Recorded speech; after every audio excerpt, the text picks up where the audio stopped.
सर्वेभ्यो नमो नमः। मैं प्रतिभा दीक्षित एक बार फिर से आपका स्वागत करती हूँ सरल संस्कृत सुगम संस्कृत में। यहाँ पर हम काव्य शास्त्रीय ग्रंथों का अध्ययन कर रहे हैं। तो उसी श्रृंखला में काव्य शास्त्रीय ग्रंथों में जो अंतिम है, वस्तुतः अंतिम नहीं है लेकिन परीक्षाओं की दृष्टि से जो अंतिम है, ऐसे साहित्य दर्पण का अध्ययन इस वीडियो के अंतर्गत हम करेंगे। परीक्षा की दृष्टि से ये अत्यंत महत्वपूर्ण ग्रंथ है और काव्य की दृष्टि से भी अत्यंत महत्वपूर्ण ग्रंथ है, क्योंकि ये ग्रंथ ऐसा है जिसके अंतर्गत काव्य शास्त्रीय विषयों का और उसके साथ साथ नाट्य शास्त्रीय विषयों का समावेश किया गया है। तो आइए प्रारंभ करते हैं। ये जो वीडियो है ये मैंने आपके लिए मूल ग्रंथ से ही तैयार किया है। वस्तुतः साहित्य दर्पण जब मैं पढ़ रही थी तो मुझे इतना रोचक लगा कि मन करता है उसको पढ़ती रहूं, लेकिन चूंकि मुझे यहाँ पर आपके लिए कॉम्पिटिटिव एग्ज़ाम की दृष्टि से रखना है चीज़ों को, तो सभी चीज़ों को यहाँ पर हम समाहित नहीं कर सकते, लेकिन जो महत्वपूर्ण विषय हैं उनका समायोजन करने का मैंने इस वीडियो में प्रयास किया है। तो इस वीडियो के अंतर्गत हम जो साहित्य दर्पण के प्रथम 3 परिच्छेद हैं उनमें वर्णित विषयों का अध्ययन करने वाले हैं। तो साहित्य दर्पण जो है वो विश्वनाथ कविराज के द्वारा रचित है, जो 14वीं शताब्दी में हुए हैं। वस्तुतः इनका नाम जो है वो विश्वनाथ ही है, कविराज इनकी उपाधि है। तो कई बार उपाधि के संबंध में भी प्रश्न आते हैं। तो विश्वनाथ कविराज इसी तरह से आप याद रखिए। 2 विश्वनाथ हुए हैं। एक दार्शनिक हैं जिन्होंने न्याय सिद्धांत मुक्तावली की रचना की है, वो अलग हैं। ये हैं विश्वनाथ कविराज जिन्होंने साहित्य दर्पण की रचना की है। जो साहित्य दर्पण है ये काव्य शास्त्रीय ग्रंथ है। अब ऐसा जब हम कहते हैं काव्य शास्त्रीय ग्रंथ है तो इसका क्या तात्पर्य है, काव्य शास्त्र क्या होता है? तो काव्य के सौंदर्य की परख करने वाला जो शास्त्र है वो काव्य शास्त्र होता है। या दूसरे शब्दों में हम कहें तो काव्य के अंदर जो भी तत्व समाहित होते हैं, काव्य में जितने भी तत्व विवेचित होते हैं, उनका वर्णन करने वाला जो शास्त्र होता है वो काव्य शास्त्र कहलाता है। काव्य शास्त्र को अलंकार शास्त्र भी कहा गया पहले, और उसको बाद में साहित्य शास्त्र भी कहा गया। वस्तुतः जो ये काव्य और साहित्य पद हैं ये समानार्थक हैं। काव्य जो शब्द है वो कवेः कर्मम काव्यम, और साहित्य शब्द की 2 व्युत्पत्तियां होती हैं। सहितयो शब्दार्थयो भावः साहित्यम, शब्द और अर्थ का जो सहित भाव है, साहचर्य का भाव है, साथ रहने का भाव है, वो साहित्य होता है। और दूसरी इसकी व्युत्पत्ति की जाती है हितेन सह सहितम, जो हित के साथ है, जिसके द्वारा हित किया जाता है वो सहित है, और उस सहित का भाव ही साहित्य होता है। क्योंकि जो काव्य है, जो साहित्य है, उसको पढ़ने से हित साधना होती है, जैसा कि काव्य प्रयोजन भी बताया गया है। व्यवहार ज्ञान के लिए साहित्य होता है, काव्य होता है। अनिष्ट के विनाश के लिए काव्य होता है। तो साहित्य जो है, काव्य जो है, उससे हित साधना होती है। जो कवि है, उसको लिखने वाला है, उसकी भी, और जो उसको पढ़ने वाला है, पाठक है या दृश्य काव्य है, तो उसका जो दर्शक है उसका हित इससे होता है। तो इस दृष्टि से हितेन सह सहितम तस्य भावः साहित्यम। काव्य शास्त्र पद का प्रयोग सर्वप्रथम करने का श्रेय भोजदेव को जाता है। कई बार इसके संबंध में भी प्रश्न पूछ लिया जाता है, जैसे DSSB के एग्जाम हैं या नेट के एग्ज़ाम हैं, असिस्टेंट प्रोफेसर की परीक्षाएं हैं, उनमें इस तरह के प्रश्न आते हैं कि काव्य शास्त्र पद का प्रयोग करने का श्रेय सर्वप्रथम किसे है, किसने सर्वप्रथम काव्य शास्त्र पद का प्रयोग किया? तो सरस्वती कंठाभरण के रचयिता भोजदेव, जो कि 11वीं सदी में हुए हैं, उन्होंने सर्वप्रथम काव्य शास्त्र पद का प्रयोग किया। इससे पूर्व जो काव्य से संबंधित शास्त्र था, काव्य से संबंधित जो ग्रंथ थे, उनको काव्यालंकार कहा जाता था, क्योंकि काव्य में अलंकार तत्व की प्रधानता थी, और प्रधानता के आधार पर उसका जो विवेचन करने वाले शास्त्र थे उनको काव्यालंकार ही कहा जाने लगा। जैसे कि जो भामह ने रचना की है काव्य शास्त्रीय ग्रंथ की, उसको वो काव्यालंकार कहते हैं। रुद्रट भी काव्यालंकार नाम से ग्रंथ लिखते हैं। तो भोजदेव ने 11वीं सदी में काव्यालंकार को काव्य शास्त्र सर्वप्रथम कहा, और इसको साहित्य पद साहित्य शास्त्र किसने कहा, तो इसका श्रेय विश्वनाथ कविराज को ही जाता है। जो साहित्य दर्पण के रचयिता हैं, उन्होंने सर्वप्रथम साहित्य पद का प्रयोग किया। विश्वनाथ जो है वो 14वीं ईस्वी में हुए। इनके पिता का नाम चंद्रशेखर था और इनके पितामह का नाम, दादाजी का नाम था नारायण दास। कई बार इस तरह के प्रश्न भी पूछ लिए जाते हैं जहाँ पर काव्य शास्त्र का इतिहास समाहित होता है, अलंकार शास्त्र का इतिहास है, तो प्रमुख आचार्यों के अंतर्गत विश्वनाथ भी आते हैं। तो इनसे संबंधित प्रश्न कई बार इस तरह से भी पूछ लिया जाता है। ये कलिंग के निवासी थे और इनकी 3 उपाधियां प्रमुख हैं। पहली कविराज है, जिसके विषय में हम बात कर चुके हैं। दूसरी है संधि विग्राहक और तीसरी है अष्टादश भाषावार विलासिनी। विश्वनाथ स्वयं को साहित्य दर्पण के अंतर्गत संधि विग्राहक कहते हैं और अष्टादश भाषावार विलासिनी कहते हैं। संधि विग्राहक का तात्पर्य है ऐसा व्यक्ति जिसे संधि और विग्रह का ज्ञान हो, संधि और विग्रह को जानने वाला संधि विग्राहक। और 18 भाषाओं का ज्ञाता अष्टादश भाषावार विलासिनी कहलाता है। तो इनकी ये 2 उपाधियां भी हैं, संधि विग्राहक और अष्टादश भाषावार विलासिनी। इन्हें भी आप याद रखिए। तो किसने इनको ये उपाधि दी, ये स्वयं को ये उपाधि देते हैं, स्वयं के विषय में ये लिखते हैं, संधि विग्राहक और अष्टादश भाषावार विलासिनी। ये तो बात हो गई है विश्वनाथ के संबंध में। अब इनके द्वारा रचित जो साहित्य दर्पण है, जिसका मुख्यतः अध्ययन हम इस वीडियो में करेंगे, अब उसके विषय में प्रारंभ करते हैं। तो जैसा कि मैं आपको बता चुकी हूँ, साहित्य दर्पण जो है वो काव्य शास्त्रीय और नाट्य शास्त्रीय दोनों से संबंधित ग्रंथ है। दोनों विषयों का इसमें समावेश है। तो इनमें क्या अंतर है, काव्य शास्त्रीय क्या होता है, नाट्य शास्त्रीय क्या होता है? तो काव्य से संबंधित जो विषय हैं उनकी विवेचना करने वाला शास्त्र काव्य शास्त्र होता है और नाट्य से संबंधित, नाट्य काव्य का एक भेद है।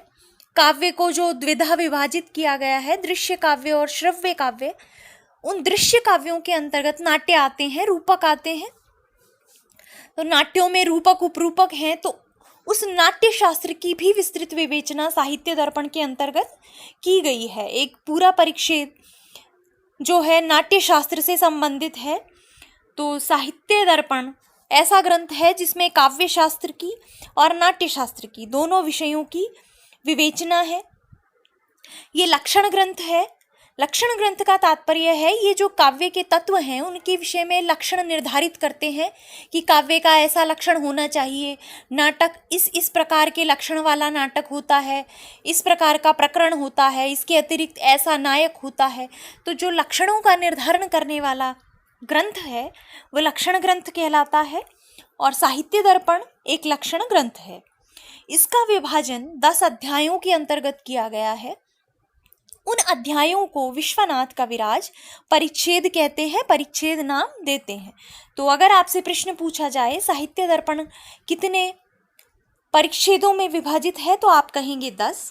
और अगर प्रश्न पूछा जाता है साहित्य दर्पण का विभाजन किस प्रकार किया जाता है, किस में किया जाता है, तो आप कहेंगे परिच्छेदों में। तो आप परिच्छेद जो हैं वो साहित्य दर्पण से संबंधित हैं। इस विषय को आप अच्छे से याद रखिए। अब इसकी संपूर्ण विषय वस्तु जो है 10 परिच्छेदों में विभक्त है। तो एक बार मैं आपको बिल्कुल संक्षिप्त रूप में बता देती हूँ कि क्या क्या इन्होंने 10 परिच्छेदों के अंतर्गत वर्णन किया है।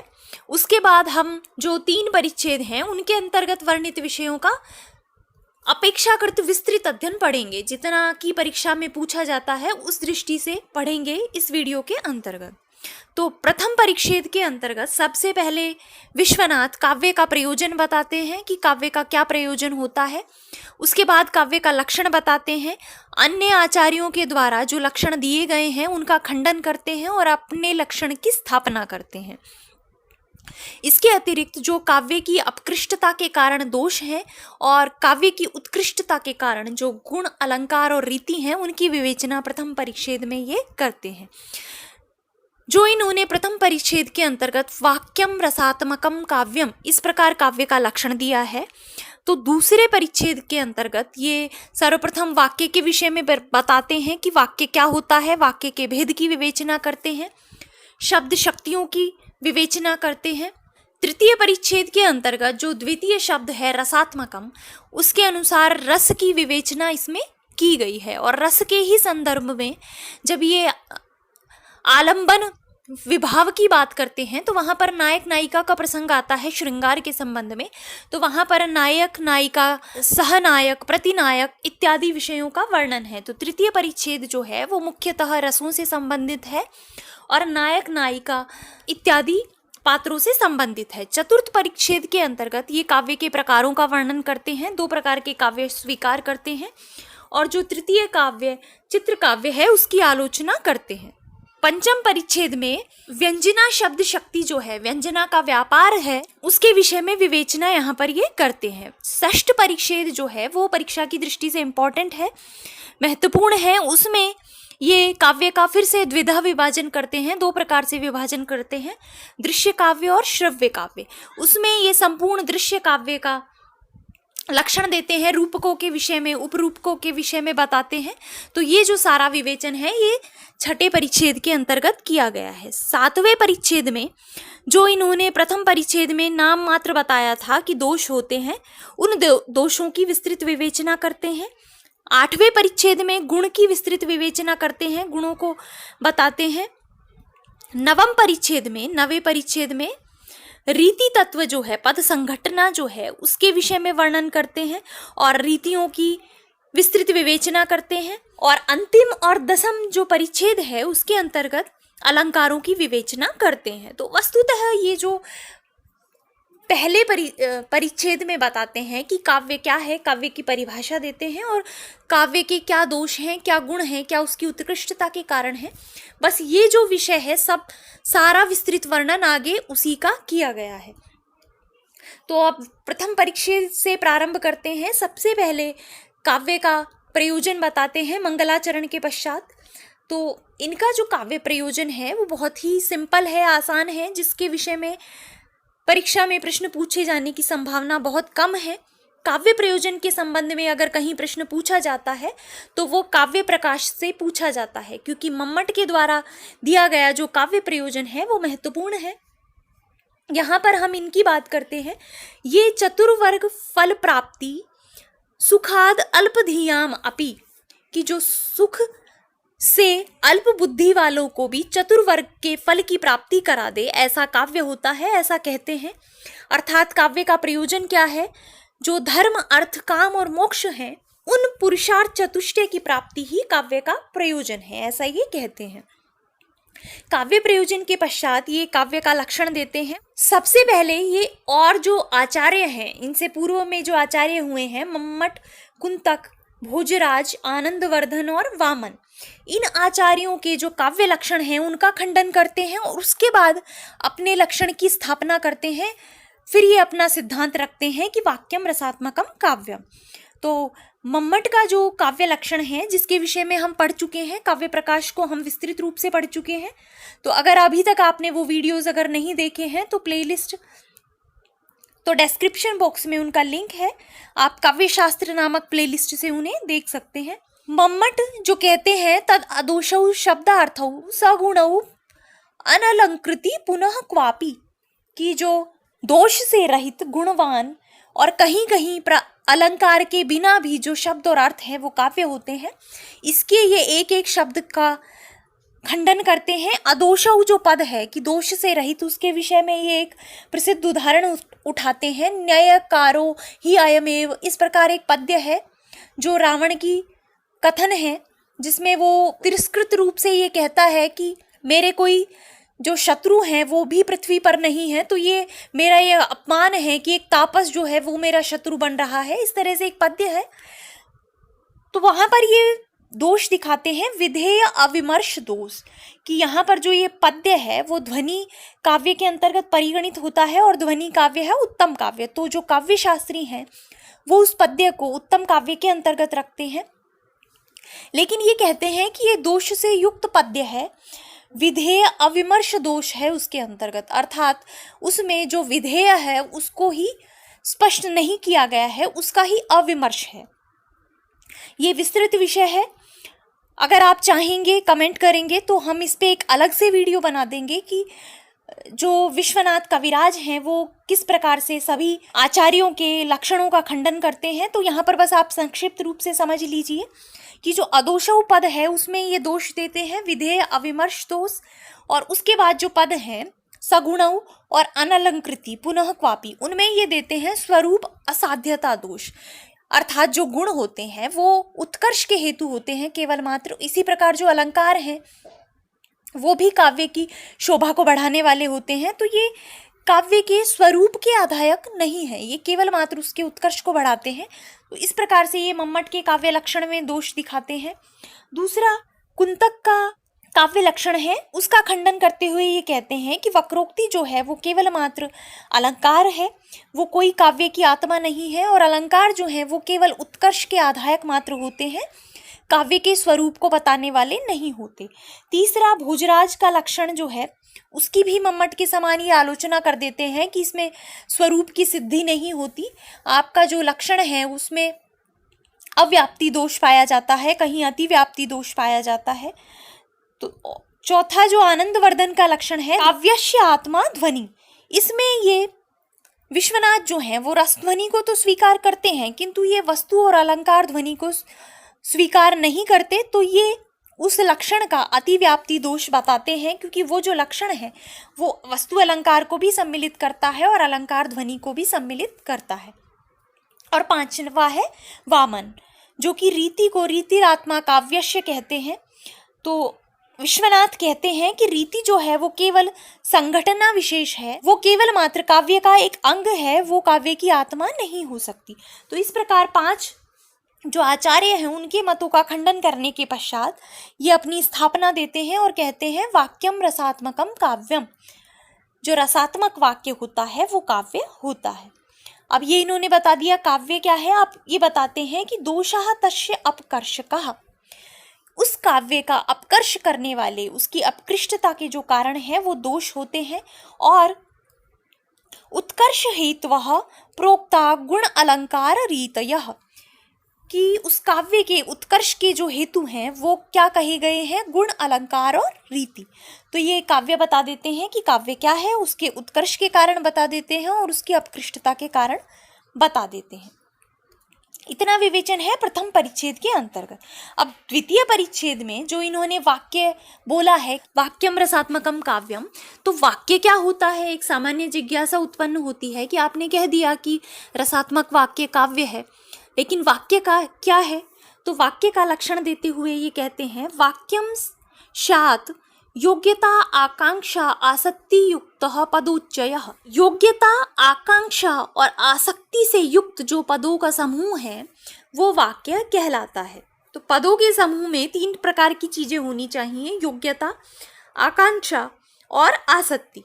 योग्यता क्या होती है, तो पदार्थों में परस्पर संबंध में जो बाध का अभाव है, अर्थात एक पद का अर्थ दूसरे पद के अर्थ के साथ जब संबंध बनाता है, जब हम कोई वाक्य बोल रहे हैं तो वहां पर 2 पद हैं, 3 पद हैं, 4 पद हैं, तो उन पदों के अर्थ को एक दूसरे से संबंध बनाने में जब कोई बाध का अभाव होता है वो योग्यता कहलाता है। जैसे हम बोलते हैं अग्निना सिंचति, तो जो अग्नि से सींचता है, ये 2 पद हैं, 2 पदों के अर्थ हैं अग्नि से सींचता है, लेकिन अग्नि जो है वो सींचने का काम नहीं करती, तो इन पदों के अर्थ में परस्पर संबंध में बाधना हो जाती है। हम प्रत्यक्ष प्रमाण से ये अनुभव करते हैं कि अग्नि सींचने का काम नहीं करती, अग्नि जलाने का काम करती है। तो जो अग्नि पद है उसमें सींचने की योग्यता का अभाव होता है, ये होती है योग्यता। दूसरी है आकांक्षा। आकांक्षा का तात्पर्य है कि किसी पद को सुनने के पश्चात जो श्रोता को उसके अतिरिक्त द्वितीय पद की जो जिज्ञासा होती है वो आकांक्षा कहलाती है। अर्थात जैसे किसी ने बोल दिया गाम, अब गाम शब्द से ठीक है गो शब्द हमें समझ आ गया, लेकिन उसके प्रति एक जिज्ञासा होती है कि गाय क्या। तो जब हम बोलेंगे गाम आने, तो वो जिज्ञासा समाप्त होती है कि गाय को लाओ। तो जहाँ पर क्या इस तरह से प्रश्न उत्पन्न होता है वो होती है जिज्ञासा, और उसे ही आकांक्षा कहते हैं। तो जहाँ पर 2 पदों में परस्पर आकांक्षा हो, जिज्ञासा की शांति हो, वो वाक्य कहलाता है। और तीसरा है आसक्ति। आसक्ति को आप सन्निधि भी कह सकते हैं, समीपता भी कह सकते हैं। पदों में जो काल का व्यवधान है, समय का जो व्यवधान है, वो नहीं होना चाहिए। अव्यवधान वाले जो पद हैं, व्यवधान रहित जो पद हैं, वो वाक्य कहलाते हैं। जैसे अभी हमने बोल दिया राम, और आधे घंटे के बाद हम बोलेंगे पठती, तो इनके अंतर्गत इन दोनों पदों में आधे घंटे का अंतराल आ गया, व्यवधान आ गया, तो इनमें आसक्ति का अभाव है, सन्निधि का अभाव है। रामः पठति एक साथ जब हम बोलते हैं तो इनमें सन्निधि होती है, और सन्निधि होने से उन पदों का वाक्य बन जाता है और उसका एक सार्थक अर्थ होता है। तो पदों में अव्यवधान होना कहलाता है आसक्ति। तो ऐसे पद समूह जो आकांक्षा, योग्यता और सन्निधि से युक्त होते हैं, आसक्ति से युक्त होते हैं, वो वाक्य कहलाते हैं। वाक्य के लक्षण के पश्चात ये वाक्य के भेद बताते हैं, वाक्य के प्रकार बताते हैं। 2 प्रकार के वाक्य होते हैं, पहला है वाक्य और दूसरा है महावाक्य। वाक्य जैसे सामान्य जो वाक्य होते हैं, शून्यम वास गृहम या फिर रामः पठति, ये सामान्य वाक्य हैं। और दूसरे हैं महावाक्य। इसके उदाहरण के रूप में ये कहते हैं जैसे कि रामायण, महाभारत, रघुवंश इत्यादि, ये महावाक्य होते हैं। महावाक्य का लक्षण भी ये देते हैं और कहते हैं स्वार्थ बोधे समाप्तानाम अंगांगित्व व्यपेक्षया वाक्यानाम एक वाक्यत्वं पुनः संहृत जायते। जब अपने अर्थ का बोध कराकर जो समाप्त हो गए हैं ऐसे वाक्य जब अंग और अंगी भाव से एक वाक्यत्व को धारण कर लेते हैं, जैसे हमने बोला राम दशरथ का पुत्र था, उसके बाद बोला उनके और भी 3 भाई थे, सीता उनकी पत्नी थी, तो एक एक जो वाक्य है वो अपने अर्थ का बोध कराकर समाप्त हो जाता है, लेकिन फिर वो जो सारे वाक्य हैं वो मिलकर एक वाक्यत्व को धारण करके कोई एक और अर्थ बताते हैं, तो वो महावाक्य होता है। अब जो ये वाक्य के लक्षण में पद बोलते हैं कि पदों का जो समूह है, तो उस पद का भी लक्षण बताते हैं। पद क्या है? वर्णः पदम प्रयोगार्ह अनन्वित एकार्थ बोधिका। ऐसे वर्णों को पद कहा जाता है जो प्रयोगार्ह होते हैं, प्रयोग के योग्य होते हैं, अनन्वित होते हैं। अनन्वित का तात्पर्य है जिनका संबंध किसी दूसरे से नहीं होता, जैसे रामः, तो ये है पद। लेकिन अगर इसके साथ पठती भी कर देंगे तो इनका आपस में संबंध हो जाएगा और ये पद नहीं बचेंगे, ये हो जाएगा वाक्य। तो अनन्वित का तात्पर्य है जिसका दूसरे पद से संबंध नहीं है, जो अकेला है। तो प्रयोग के योग्य, असंबद्ध और एक अर्थ का बोध कराने वाले वर्ण जो हैं वो पद कहलाते हैं। जैसे ये जो रामः है, ये किसी राम नामक व्यक्ति का बोध कराता है, एक अर्थ का बोधक है, प्रयोग के योग्य है और किसी दूसरे पद से संबंधित नहीं है। क्योंकि अगर यहाँ पर हम अनन्वित पद नहीं रखते, ऐसा ही कह देते कि प्रयोग के योग्य और एक अर्थ बताने वाले पद होते हैं, तो इसके अंतर्गत तो फिर वाक्य और महावाक्य भी आ जाते, क्योंकि वाक्य और महावाक्य में भी प्रयोग के योग्य होते हैं वर्ण और अर्थ का बोध कराते हैं, लेकिन वहाँ पर वो परस्पर संबंधित होते हैं। तो पद का तात्पर्य ऐसे वर्ण जो प्रयोग के योग्य होते हैं, असंबद्ध होते हैं और एक अर्थ के बोधक होते हैं, वो पद कहलाते हैं। अब ये अर्थों के भेद बताते हैं। पद के पश्चात ये कहते हैं कि ये जो कहा है इन्होंने कि एक अर्थ का बोधक होता है पद, तो उस अर्थ के भेद बताते हैं कि अर्थ जो हैं वो 3 प्रकार के होते हैं, वाच्य अर्थ, लक्ष्य अर्थ और व्यंग्य अर्थ। उनमें से जो अभिधा शक्ति के द्वारा बताया जाता है वो वाच्य अर्थ होता है, जो लक्षणा के द्वारा बोधित होता है वो लक्ष्य अर्थ होता है, और जो व्यंजना शब्द शक्ति के द्वारा बोधित होता है वो व्यंग्य अर्थ होता है। तो इसी के संबंध में अब ये शब्द शक्तियों की विवेचना करते हैं। सबसे पहले बात करते हैं अभिधा शब्द शक्ति की। देखिए, शक्तियों को हम काव्य प्रकाश के संदर्भ में भी पढ़ चुके हैं, ध्वन्यालोक में भी पढ़ चुके हैं। तो शक्तियाँ वही हैं, 3 हैं। मीमांसक चतुर्थ शब्द शक्ति जो है तात्पर्य उसको मानते हैं, लेकिन साहित्य शास्त्री जो हैं वो 3 शब्द शक्तियाँ मानते हैं। वही 3 शब्द शक्तियाँ हैं, बदलेंगी नहीं, उसी प्रकार से वो अर्थ बताएंगी, लेकिन जो बदलता है वो है इनकी परिभाषाएं, इनके शब्द, इनकी कारिकाएं। तो बात वही है, वो शब्द शक्ति, शब्द की प्रथम शक्ति जो मुख्य अर्थ को बताती है, वो अभिधा कहलाती है। इसके विषय में विश्वनाथ लिखते हैं, तत्र संकेतित अर्थस्य बोधनात् अग्रिमा अभिधा संकेतो गृह्यते जातौ गुण द्रव्य क्रियासु च। वहां पर, कहाँ पर? शब्द शक्तियों में संकेतित अर्थ के बोधन के कारण, जो संकेतित अर्थ का बोध कराती है, उसके कारण अग्रिमा, जो प्रथम शब्द शक्ति है, वो अभिधा होती है और वो संकेतो गृह्यते, संकेत के द्वारा उसको ग्रहण किया जाता है। और वो जो संकेत है वो 4 प्रकार का होता है, जाति, गुण, द्रव्य और क्रिया। तो इसका तात्पर्य क्या है? ऐसी शब्द शक्ति जो संकेतित अर्थ का बोध कराती है। संकेतित अर्थ का क्या तात्पर्य है? संकेतित अर्थ का तात्पर्य है जो मुख्य अर्थ है, किसी भी शब्द के मुख्य अर्थ का बोध कराने वाली शब्द शक्ति अभिधा कहलाती है। जो संकेतित अर्थ है उसी को संकेत ग्रह कहते हैं।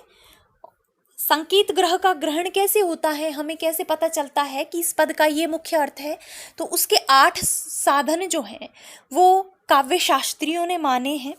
यद्यपि विश्वनाथ जो हैं वो 3 ही साधनों का उदाहरण देते हैं, 3 ही साधनों की बात करते हैं, लेकिन इसका तात्पर्य ये कदापि नहीं है कि ये जो बाकी के अन्य 5 हैं उनको अस्वीकार करते हैं। ये केवल मात्र यहाँ पर, जैसे हम किसी विषय को बताते हुए वहाँ पर आदि कहकर छोड़ देते हैं, 1-2 बातें बोलते हैं, अभिधा आदि, तो आदि का तात्पर्य है कि उसके अंतर्गत लक्षणा भी है, व्यंजना भी है। तो उसी प्रकार से विश्वनाथ संकेत ग्रह के 3 साधनों को बताकर छोड़ देते हैं, लेकिन कुल 8 साधन संकेत ग्रह के माने जाते हैं। किसी भी शब्द का मुख्य अर्थ 8 प्रकार के साधनों से ज्ञात होता है: व्याकरण, उपमान, कोश, आप्तवाक्य, लोक व्यवहार, वाक्यशेष, विवृत्ति और संसर्ग। देखिए, जैसे लोक व्यवहार का तात्पर्य क्या है? जैसे किसी वृद्ध व्यक्ति ने किसी अपने पुत्र से कहा कि गाय को लाओ, गाम आने। अब उसका जो पोता था वो वहाँ पर बैठा हुआ सुन रहा था, तो उसने सबसे पहले गाय सुना, गाय लाओ। फिर वो थोड़ी देर में देखता है कि उसके जो पिताजी हैं, अर्थात दादाजी के बोलने पर वो उसके पिताजी गए और एक पशु कर लेकर आए जिसके सींग है, पूंछ हैं, 4 पैर हैं, शासना है। तो वो उससे समझता है कुछ अर्थ को वो ग्रहण करता है। बाद में अगर कभी बोला गया अश्व को लेकर जाओ, तो इस तरह से वो धीरे धीरे करके ये समझ जाता है कि गाम पद का क्या तात्पर्य है, आने पद का क्या तात्पर्य है। तो ये होता है लोक व्यवहार के द्वारा शब्दों के अर्थ को जानना। दूसरा होता है प्रसिद्ध पद से साहचर्य। ये भी संकेत ग्रह में साधन होता है।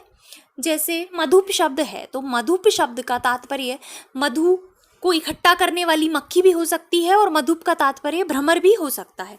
लेकिन जब कमल पद के साथ भ्रमर का प्रयोग किया जाता है, तो जो कमल प्रसिद्ध पद है कि भ्रमर जो है वो कमल में ही बैठता है, तो इस प्रसिद्ध पद के साहचर्य से उस मधुप शब्द का जो अर्थ है वो यहाँ पर ज्ञात होता है। तो ये है प्रसिद्ध पद से साहचर्य। और तीसरा है आप्त उपदेश। किसी यथार्थ वक्ता का वचन सुनकर भी हम ऐसा ये ज्ञान कर लेते हैं कि ये इस प्रकार का होता है, तो उस तरह से भी हम शब्दों का अर्थ ग्रहण करते हैं। तो कुल 8 साधन हैं संकेत ग्रह के, इन्हें भी आप याद रखिए, इनके संबंध में भी कई बार प्रश्न पूछ लिया जाता है। ये तो है साधन। अब जो संकेत है, कोई भी शब्द जो अर्थ बता रहा है वो 4 प्रकार का हो सकता है। जाति, जैसे मनुष्यत्व, तो शब्द है मनुष्यत्व, तो उससे जाति का भी ज्ञान हो सकता है। गुण का ज्ञान हो सकता है, जैसे कि श्वेतो अश्वः, तो यहाँ पर जो श्वेत पद है वो गुण को बता रहा है। तीसरा है द्रव्य। द्रव्य का तात्पर्य संज्ञा से है, या जिसे यदृक्षा भी कहते हैं। जैसे किसी का नाम है राम, हरि, घटः, तो ये जो है ये द्रव्य होते हैं। और चौथा है क्रिया, जैसे कि पठति, आने, गमय, तो इस तरह का 4 प्रकार का संकेत होता है: जाति, गुण, द्रव्य और क्रिया। दूसरी शब्द शक्ति लक्षणा की बात करते हैं, तो लक्षणा के विषय में विश्वनाथ लिखते हैं, मुख्यार्थ बाधे तदयुक्तो यया अन्यो अर्थः प्रतीयते रूढ़े प्रयोजनात् वा असौ लक्षणा शक्ति अर्पिता। मुख्य अर्थ का बाध हो जाने पर तद युक्त, उस मुख्य अर्थ से युक्त, उस मुख्य अर्थ से संबंधित, यया जिस शब्द शक्ति के द्वारा अन्य अर्थ प्रतीय किया जाता है, प्रतीयमान होता है, रूढ़ी अथवा प्रयोजन के कारण वो शब्द शक्ति लक्षणा कहलाती है और वो अर्पित होती है, ईश्वर के द्वारा संकेतित होती है। तो जैसे कि कलिंगः साहसिकः, रूढ़ी के विषय में कलिंगः साहसिकः का उदाहरण दिया जाता है। कलिंग का तात्पर्य है कलिंग प्रदेश, इसका जो मुख्य अर्थ है वो है कलिंग प्रदेश। लेकिन साहस जो पद है उसके साथ इसका अर्थ बाधित हो रहा है, क्योंकि जो देश विशेष है उसमें साहस का गुण नहीं हो सकता। तो मुख्य अर्थ के बाधित होने पर उस मुख्य अर्थ से संबंधित उसमें रहने वाले जो निवासी हैं उसका अर्थ कलिंग से यहाँ पर ग्रहण किया जाता है, और धीरे धीरे करके ये जो कलिंगः पद है ये इस रूढ़ी में रूढ़ हो गया कि कलिंगः से तात्पर्य है कलिंग देश के निवासी। तो कलिंगः साहसिकः, कलिंग के जो निवासी हैं वो साहसिक होते हैं, साहसी होते हैं। इस प्रकार का जो अर्थ है वो लक्षणा देती है, रूढ़िगत लक्षणा देती है। दूसरा है गंगायाम घोषः, गंगा पर कुटी है। तो गंगा क्या है? गंगा है एक जल प्रवाह, बहता हुआ जो जल है उसी का नाम गंगा है। तो बहते हुए जल प्रवाह पर तो कुटी हो नहीं सकती, तो यहाँ पर मुख्य अर्थ से इसका बाध हो जाता है, मुख्य अर्थ से संबंध नहीं होता। बाधित होने पर प्रयोजन के कारण फिर जो गंगा है वो अपने निकटवर्ती तट का अर्थ यहाँ पर ग्रहण करती है। तो प्रयोजन से यहाँ पर अर्थ होता है गंगा के तट पर घोष है, इस प्रकार। तो इस तरह से रूढ़ी और प्रयोजन से जो अर्थ शब्द शक्ति बताती है वो लक्षणा होती है। इस लक्षणा के 4 हेतु विश्वनाथ के द्वारा बताए गए हैं और इनके संबंध में अक्सर पूछा जाता है। आप इसको लक्षणा के अंतर्गत मोस्ट मानिए। लक्षणा के 4 हेतु हैं। पहला, वहां पर शर्त होनी चाहिए मुख्यार्थ का बाध, जहां पर कोई शब्द मुख्य अर्थ को देने में बाधित हो जाए। दूसरा है मुख्यार्थ से संबंध, ऐसे अर्थ की द्योतना ही लक्षणा शब्द शक्ति से होती है जो मुख्य अर्थ से संबंधित है। तीसरा है रूढ़ी और चौथा है प्रयोजन। ये जो 4 हैं इनको लक्षणा के हेतु माना गया है। लक्षणा के भेद के विषय में भी कई बार प्रश्न पूछा जाता है, तो आप इसको अच्छे से याद कर लीजिए कि लक्षणा के 80 भेद विश्वनाथ के द्वारा स्वीकार किए गए हैं। अब कुछ इस विषय में संशय करते हैं विद्यार्थी कि 40 हैं या 80 भेद हैं, तो मैं आपको मूल ग्रंथ से पढ़कर ही बता रही हूँ। मैंने मूल ग्रंथ से ही ये सारा विषय यहाँ पर आपके लिए इकट्ठा किया है। तो वहाँ पर स्पष्टतः लिखा गया है एवं अशीति लक्षणा भेदा। कौन कौन से भेद हैं? तो सबसे पहले रूढ़ी और प्रयोजन के आधार पर 2 भेद किए जाते हैं लक्षणा के, रूढ़िगत लक्षणा और प्रयोजनवत लक्षणा। अब उसके अंतर्गत फिर 2 भेद होते हैं, उपादान लक्षणा और लक्षण लक्षणा, जहाँ पर जो मुख्य अर्थ है, जो वाच्य अर्थ है, वो अपने अर्थ के साथ रहते हुए दूसरे अर्थ को ग्रहण करता है। जैसे अजहत स्वार्थावृत्ति जहाँ पर होती है वहाँ पर उपादान लक्षणा होती है। जैसे गंगायाम घोषः, गंगा के तट पर घोष है। तो यहाँ पर जो गंगा का जो तट अर्थ लिया गया है लक्षणा से, उसमें गंगा ने अपना पूरा अर्थ छोड़ा नहीं है, वो गंगा शब्द को भी साथ में रखती है। तो जहाँ पर अजहत स्वार्थावृत्ति होती है वो उपादान लक्षणा होती है, और लक्षण लक्षणा का तात्पर्य है जहाँ पर शब्द अपने सारे अर्थ को छोड़कर बिल्कुल ही अलग एक अर्थ ले ले, वो होती है लक्षण लक्षणा। अब ये जो उपादान और लक्षण लक्षणा है ये पुनः सारोपा और साध्यवसाना के भेद से विभाजित होती है। सारोपा लक्षणा क्या होती है? जहाँ पर प्रकट पदार्थ की अन्य विषय से तादात्म्य प्रतीति हो जाती है वो सारोपा होती है, अर्थात जहाँ पर आरोपित हो जाता है। जैसे कि उदाहरण से आप समझिए, सिंहो माणवकः, माणवक जो है, माणवक नामक व्यक्ति जो है वो सिंह है। तो यहाँ पर कहने का तात्पर्य है वो सिंह के समान बलशाली है, सिंह के समान साहसी है। लेकिन मुख्य अर्थ का बाध हो जाने पर यहाँ पर लक्षणा से अर्थ ग्रहण किया जाता है। तो यहाँ पर जो सिंह शब्द है उसकी अन्य विषय से तादात्म्य प्रतीति हो रही है। और ये जो लक्षणा है सारोपा, ये रूपक अलंकार का बीज मानी जाती है, इसे भी आप याद रखिए। दूसरे प्रकार की है साध्यवसाना लक्षणा। इसमें विषय का निगरण करके उसके साथ विषय का अभेद प्रतिपादन किया जाता है। इसमें तो क्या है कि तादात्म्य होता है, आरोप होता है विषय का विषय के साथ, लेकिन इसमें अभेद ही हो जाता है।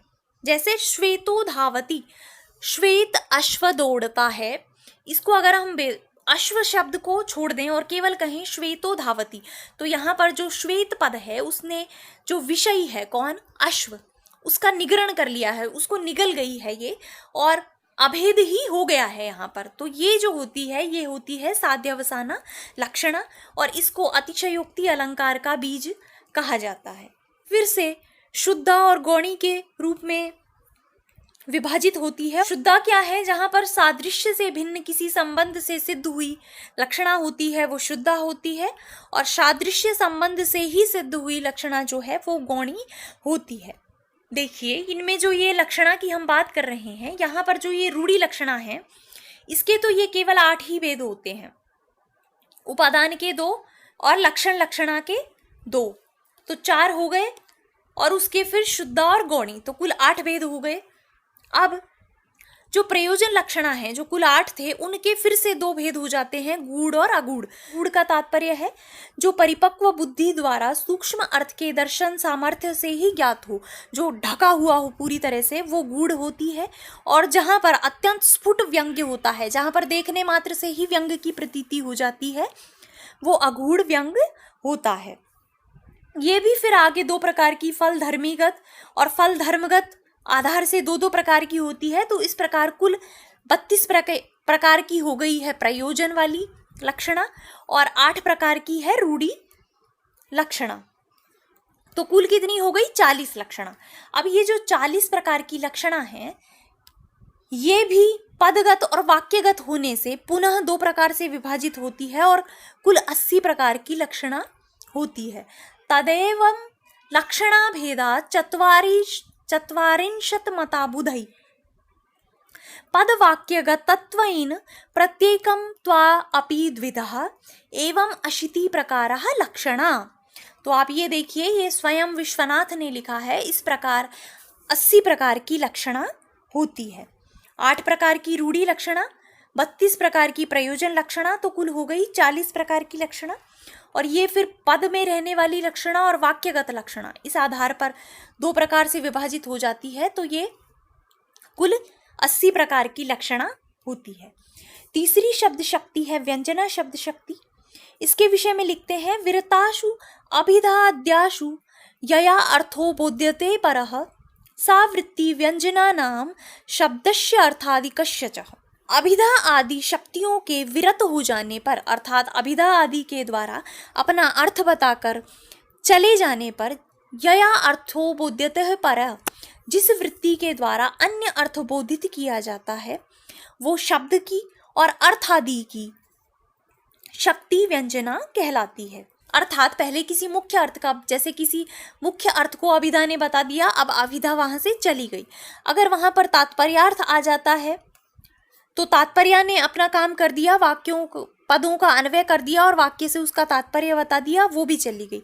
उसके पश्चात जो शब्द शक्ति एक अन्य अर्थ को वहां पर द्योतित करती है, वो व्यंजना होती है। वो जो व्यंजना है वो शब्दनिष्ठ होती है, शब्द में के आधार पर होती है, शब्द में रहने वाली होती है, अर्थनिष्ठ होती है, प्रकृतिनिष्ठ होती है, प्रत्ययनिष्ठ होती है और उपसर्ग आदि निष्ठ होती है। तो इस प्रकार की व्यंजना शब्द शक्ति होती है। व्यंजना के अन्य नामों के विषय में भी विश्वनाथ कहते हैं। तो क्या क्या नाम बताते हैं, ध्वननम, गमन, प्रत्यायन। तो कभी इनके संबंध में अगर आपसे पूछा जाए ध्वनन किस शब्द शक्ति को कहा जाता है, गमन, प्रत्यायन, तो आप कहेंगे व्यंजना को। व्यंजना का तात्पर्य आप समझ गए। जैसे किसी ने कहा कि 5 बज गए, तो ये एक सामान्य वाक्य था, इसका अभिधा ने अर्थ बता दिया कि समय 5 बज चुके हैं, शाम के 5 बज चुके हैं। अभिधा ये अर्थ बताकर विरत हो गई, चली गई। उसके बाद जो उसको सुनने वाले वक्ता थे उन्होंने अपने अपने अनुसार उसके अन्य अर्थ लगाए। किसी ने लगाया कि अच्छा तुम ये कहना चाहते हो कि मेरे भोजन पकाने का समय हो गया है। किसी ने सोचा अच्छा मेरे चाय का समय हो गया है। तो जो अन्य अर्थ प्रतीत होता है जिस शब्द शक्ति के द्वारा, वो व्यंजना होती है। व्यंजना के दो प्रकार के भेद हैं, जैसा कि हम पहले भी काव्य प्रकाश के संदर्भ में भी बात कर चुके हैं, शाब्दी व्यंजना और आर्थी व्यंजना। उनमें से जो शाब्दी व्यंजना है वो फिर से दो प्रकार की होती है, अभिधा मूला व्यंजना और लक्षणा मूला व्यंजना। जहाँ पर अभिधा के द्वारा व्यंजना द्योतित होती है वो अभिधा मूला व्यंजना है, और जहाँ पर लक्षणा के द्वारा अर्थ बताने के पश्चात फिर व्यंजना द्योतित होती है वो लक्षणा मूला व्यंजना होती है। तो अभिधा मूला व्यंजना के संबंध में एक पद्य देते हैं विश्वनाथ अपने पिता का, दुर्गा लंगित विग्रह हो, ऐसा एक पूरा पद्य है वहाँ पर। इसके अंतर्गत वस्तुतः एक उमा नाम की स्त्री है जिनके पति हैं भानुपति, उनके विषय में पूरा वर्णन किया गया है। लेकिन वहाँ पर कुछ शब्द ऐसे हैं, जैसे उमापति शब्द है, दुर्गा लंगित है, उन शब्दों से एक अन्य अर्थ द्योतित होता है और वो शिव भगवान की तरफ इशारा करता है। तो पहले अभिधा उसमें भानुदेव से संबंधित अर्थ को बताती है, उसके पश्चात व्यंजना से उसमें शिव से संबंधित अर्थ भी द्योतित होता है। और दूसरी है लक्षणा मूला व्यंजना। इसके संबंध में कहते हैं कि जैसे ये एक वाक्य है गंगायाम घोषः, यहाँ पर अभिधा से अर्थ द्योतित नहीं हुआ तो लक्षणा ने गंगा के तट पर घोष है इस प्रकार से अर्थ द्योतित कर दिया। उसके पश्चात जो शीतलता और पवित्रता का आधिक्य अर्थ जो द्योतित हो रहा है कि हम जब कहते हैं गंगा में घोष है, इसका मतलब बहुत ही शीतलता है वहाँ पर, बहुत ही पवित्रता है। तो ये एक जो अन्य अर्थ द्योतित होता है वो व्यंजना के कारण होता है, और इस प्रकार की व्यंजना होती है लक्षणा मूला व्यंजना। दूसरे प्रकार की व्यंजना है आर्थी व्यंजना, जो अर्थ के आधार पर व्यंजना द्योतित होती है वो आर्थी व्यंजना होती है। और ये वक्तृत्व, बोधव्य, काकू इत्यादि भेदों के आधार पर 10 प्रकार की होती है। इसके विषय में भी हम काव्य प्रकाश के संदर्भ में बात कर चुके हैं, तो वहाँ से आप इसको विस्तृत रूप से देख सकते हैं। तो मुझे लगता है कि इस वीडियो को अब हमें यहीं पे विराम देना चाहिए। मैं चाहती थी कि 3 परिच्छेद का मैं विषय इसके अंतर्गत वर्णित करूं, लेकिन ये बहुत लंबा वीडियो हो जाएगा। तो तृतीय परिच्छेद के अंतर्गत रस का विवेचन है, तो वो विषय भी थोड़ा बड़ा है। तो इस से आगे अब तृतीय परिच्छेद से और आगे के 10 परिच्छेद जो हैं उनके विषय में हम आगे के वीडियोज़ में बात करेंगे। इस वीडियो को हम यहीं पे समाप्त कर रहे हैं। तो आशा है आपको ये समझ आया होगा और परीक्षा की दृष्टि से भी ये आपके लिए सहयोगी रहेगा। तो अगर आपको ये पसंद आया है तो आप इसे लाइक करें, अधिक से अधिक अपने मित्रों के साथ शेयर करें, और अगर अभी तक आपने चैनल को सब्सक्राइब नहीं किया है तो चैनल को भी सब्सक्राइब कर लें और बेल आइकन को प्रेस करना बिल्कुल ना भूलें, जिससे वीडियो अपलोड होते ही आपको नोटिफिकेशन मिल सके। तो मिलते हैं नेक्स्ट वीडियो में बचे हुए विषय के साथ, तब तक के लिए धन्यवाद।